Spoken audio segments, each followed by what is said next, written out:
తగినంత సిబ్బంది లేని కారణంగా ఇంటింటికి వెళ్లి పెన్షన్లు పంపిణీ చేయలేమంటూ ప్రభుత్వం చేతులెత్తేసిన పరిస్థితి కనిపిస్తుంది. అధికారులు, సిబ్బంది కూడా వైసీపీ నేతల బాటలో వృద్ధులను ఇబ్బందులకు గురిచేశారు. గతంలో 2 రోజుల్లోనే 90% వృద్ధులకు పంపిణీ చేసిన సందర్భాలు ఏమాత్రం గుర్తులేదన్నట్లు నిర్లక్ష్యంగా వ్యవహరించారు. ఉదయం 8 గంటలకే అనేక మంది సచివాలయాలకు వచ్చినా చాలా చోట్ల సిబ్బంది 10 గంటలు దాటాకే వచ్చారు. ఆ తర్వాత కూడా పంపిణీ చేపట్టలేదు సరికదా, డబ్బులు లేవని బ్యాంకుకు వెళ్లి తీసుకుని రావాలంటూ మధ్యాహ్నం వరకు వేచి చూసేలా చేశారు. కొన్ని చోట్ల రేపటి నుంచి ఇస్తామంటూ వృద్ధులను నిర్దయగా తిప్పి పంపిన ఘటనలు రాష్ట్ర వ్యాప్తంగా అనేకం చోటు చేసుకున్నాయి. ఇదే అంశానికి సంబంధించి మరిన్ని వివరాలు మా ప్రతినిధి నరేష్ లైవ్ ద్వారా మరిన్ని అప్డేట్స్ అందిస్తారు. నరేష్, చెప్పండి. రైట్ గాయత్రి, మొత్తానికి రాష్ట్ర వ్యాప్తంగా కూడా పింఛన్ల యొక్క పంపిణీ కార్యక్రమం రాజకీయ రంగు పులుముకుంటుందని చెప్పుకోవచ్చు. నిన్న మధ్యాహ్నం నుంచి కూడా పింఛన్ పంపిణీ కార్యక్రమం ఉమ్మడి నెల్లూరు జిల్లా వ్యాప్తంగా కూడా స్టార్ట్ చేశారు. అయితే నిన్న ఉదయం నుంచి కూడా ఏదైతే సచివాలయాల వద్దకు భారీగా కూడా వృద్ధులు అయ్యుండొచ్చు, వితంతువులు అయ్యుండొచ్చు, అదేవిధంగా దివ్యాంగులు అందరూ కూడా సాధారణ పింఛన్ల కార్యక్రమంలో భాగంగా సచివాలయాల వద్దకే చేరుకోవడం జరిగింది. నిన్న మధ్యాహ్నం నుంచి సచివాలయ ఉద్యోగస్తులు చాలా తీవ్ర ఇబ్బందులు గురి చేశారని చెప్పి ఎవరైతే లబ్ధిదారులు ఉంటారో భంగపడ్డారు, బాధపడ్డారు. కొన్ని చోట్ల అనివార్య కారణాలు కూడా చోటు చేసుకున్నాయి.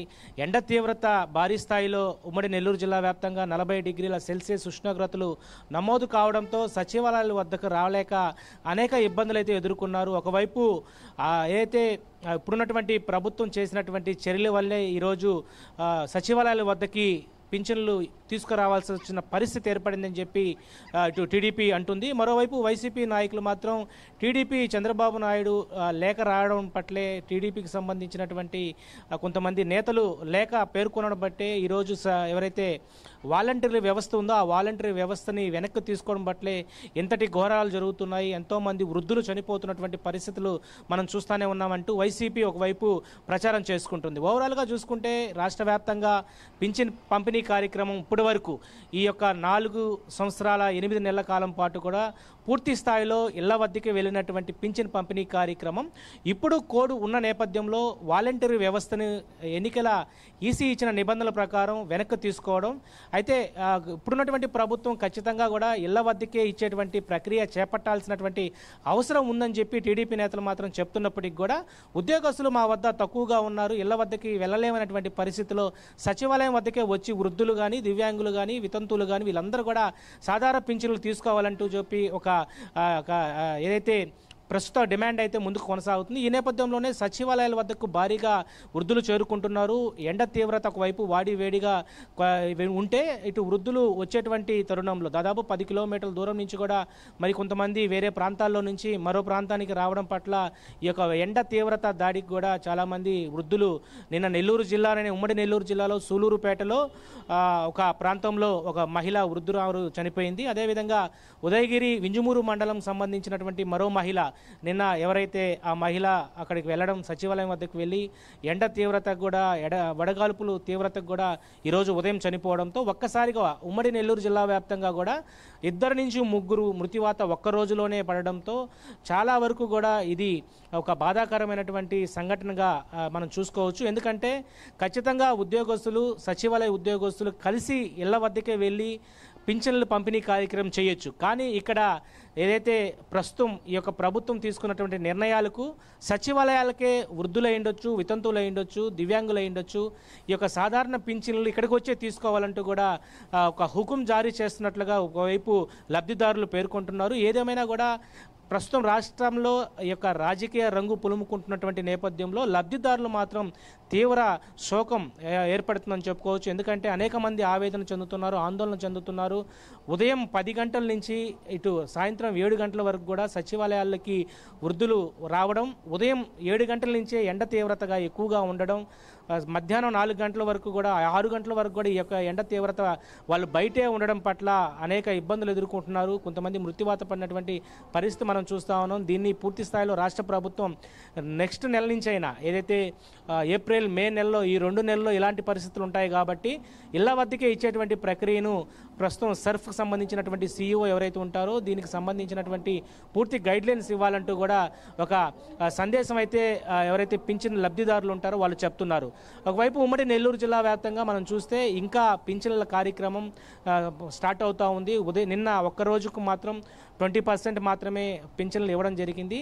మరో 3 రోజుల పాటు ఈ యొక్క పింఛన్ల కార్యక్రమం జరుగుతుందని చెప్పి ఇప్పటికే ఒకవైపు సర్ఫ్ సంబంధించినటువంటి సీఈఓ ఒక ప్రకటన జారీ చేశారు. ఈ నేపథ్యంలో పింఛన్కి సంబంధించినటువంటి లబ్ధిదారులు ఎవరైతే ఉంటారో వారందరూ కూడా సచివాలయాలకి ఉదయం నుంచే క్యూలు కడుతున్నారు. అక్కడ సచివాలయాల వద్ద ఎలాంటి సౌకర్యాలు లేకపోవడం, తాగునీటి సౌకర్యాలు లేకపోవడం, అదేవిధంగా షామియాన్లు కూడా లేకపోవడం, వీటన్నిటికీ వృద్ధులు అయిండొచ్చు, దివ్యాంగులు అయిండొచ్చు, వితంతువులు అయిండొచ్చు, అక్కడికి వచ్చేటువంటి ప్రతి ఒక్కరు కూడా చాలా ఇబ్బందికరమైనటువంటి వాతావరణం నెలకొంది.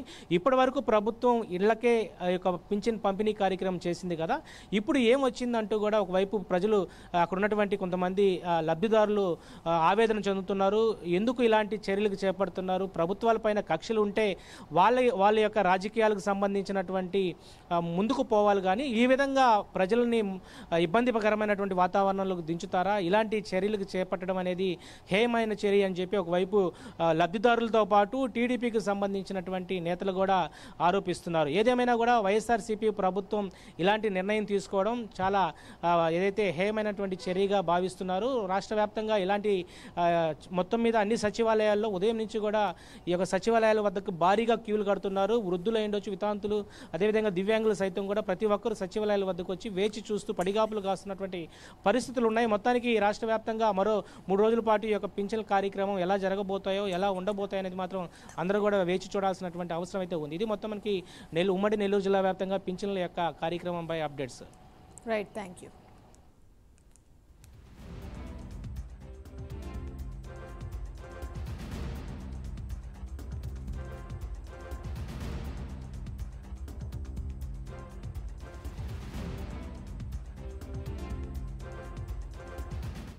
రైట్, ఇక కడపకు సంబంధించి మరింత సమాచారం మా ప్రతినిధి సుధీర్ అందిస్తారు. సుధీర్, చెప్పండి.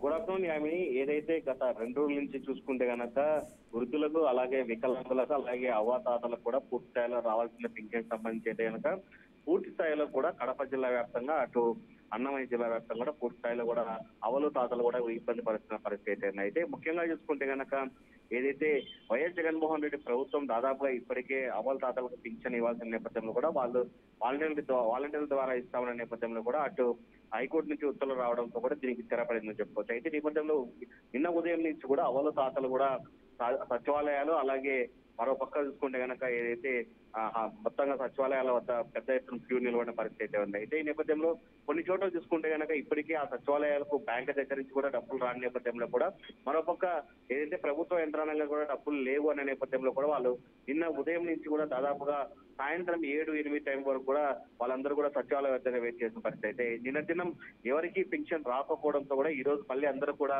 సచివాలయ పెద్ద ఎత్తున కూడా చేరుకుంటారు. అయితే మరోపక్క చూసుకుంటే కనుక తీవ్ర స్థాయిలో కూడా ఎండ పెద్ద ఎత్తున ఉన్న పరిస్థితి అయితే ఉంది. అయితే ఇప్పటికే చూసుకుంటే కనుక ఏదైతే బయోమెట్రిక్లు పనిచేయట్లేదు, అలాగే అక్కడ ఉన్నటువంటి కంప్యూటర్లు పనిచేయట్లేని నేపథ్యంలో కూడా పూర్తి స్థాయిలో కనుక పండుటాకులు అయితే కనుక తీవ్ర ఇబ్బందులు పడుతున్న పరిస్థితి ఎదుర్కొంటున్నారు. ఇప్పటికే ముఖ్యంగా చూసుకుంటే కనుక జమ్మలమడుగు, అలాగే చాపాడు తదితర ప్రాంతాల్లో చూసుకుంటే కనుక కొన్ని చోట్ల అయితే కనుక వృద్ధులు ఏదైతే ప్రింటర్ కోసం వచ్చారో వాళ్ళు కూడా సొమ్మసిల్లి పడిపోయిన పరిస్థితులే కనబడుతున్నాయి. మరొక చూసుకుంటే కనుక వైఎస్ఆర్ కాంగ్రెస్ పార్టీ కూడా పూర్తి స్థాయిలో కూడా ప్రతిపక్షాల పైన చూసుకుంటే కనుక గ్లోబల్ ప్రచారం చేస్తుంది. అది ఏది కేవలం తెలుగుదేశం పార్టీ చేసినందువల్లనే ఈ రోజు వృద్ధులకు, అలాగే వితంతువుల పింఛన్లు కూడా రావడం లేదు, దాన్ని వాళ్ళు చేసిన హైకోర్టు వెళ్ళిన తర్వాత రావడం లేదని చెప్పి వాళ్ళు కూడా గ్లోబల్ ప్రచారం చేస్తున్న నేపథ్యంలో కూడా కొత్తగా చూసుకుంటే కనుక ఉమ్మడి కడప జిల్లా వ్యాప్తంగా అయితే కనుక ఇప్పటికీ సచివాలయాల వద్ద అయితే కనుక పెద్ద ఎత్తున అయితే కనుక అవలు తాతలు కూడా పెద్ద ఎత్తున వేచి ఉన్నారని మనం చెప్పుకోవచ్చు. కామిని.